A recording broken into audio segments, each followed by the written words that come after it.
लोकसभा चुनाव की तारीख घोषित होने में कुछ ही दिन शेष हैं, लेकिन अब तक बिहार के दोनों गठबंधनों में सीट बंटवारे और उम्मीदवारों के चयन का मामला सुलझ नहीं पाया है। राज्य में 40 सीटें हैं। इनमें 17 से 17 सीटें पिछले चुनाव में एनडीए के तहत भाजपा-जदयू तथा 6 लोजपा को दी गई थीं। इस बार एनडीए में पिछले साल से ज्यादा दल जुड़ गए हैं। ऐसे में इस बार सीट बंटवारे की क्या कसौटी होगी, इस पर अब भी मंथन जारी है। सीट बंटवारे को लेकर बिहार में महागठबंधन और एनडीए का हाल एक जैसा है। अभी तक दोनों ही सीटों का बंटवारे नहीं कर पाए हैं। माना जा रहा है कि बीजेपी-जदयू के बीच सीटों की अदला-बदली हो सकती है।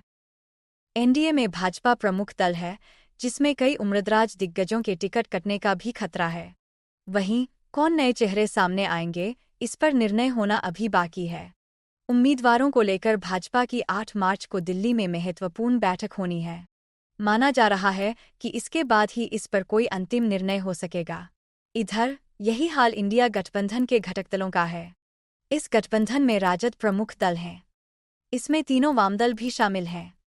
इनके बीच भी सीट बंटवारे पर अंतिम फैसला अभी तक नहीं हुआ है। सबके अलग अलग दावे हैं, पर साझा कोई फैसला नहीं हो सका है। माना जा रहा है कि इस बार जदयू व भाजपा के बीच कुछ सीटों की अदला-बदली भी हो सकती है।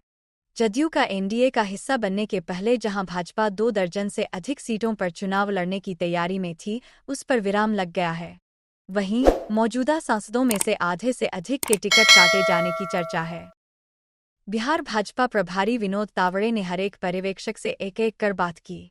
हरेक लोकसभा क्षेत्र के लिए मनोनीत पर्यवेक्षकों ने 5-6 संभावित नाम सौंपे। इन्हीं नामों से पार्टी 3 से 3 उम्मीदवारों का चयन करेगी।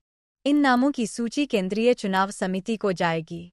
वहीं बिहार के महागठबंधन में भी उम्मीदवारों पर फैसला नहीं हो सका है। घटक दलों में लोकसभा चुनाव में टिकट पाने को कई विधायक, पूर्व विधायक व पूर्व सांसद दौड़ में हैं।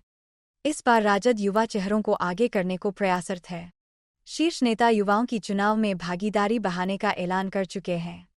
राजद करीब 20 व कांग्रेस 12 सीटों पर प्रत्याशी उतार सकता है। अन्य सीटें वामदलों के खाते में जा सकती हैं।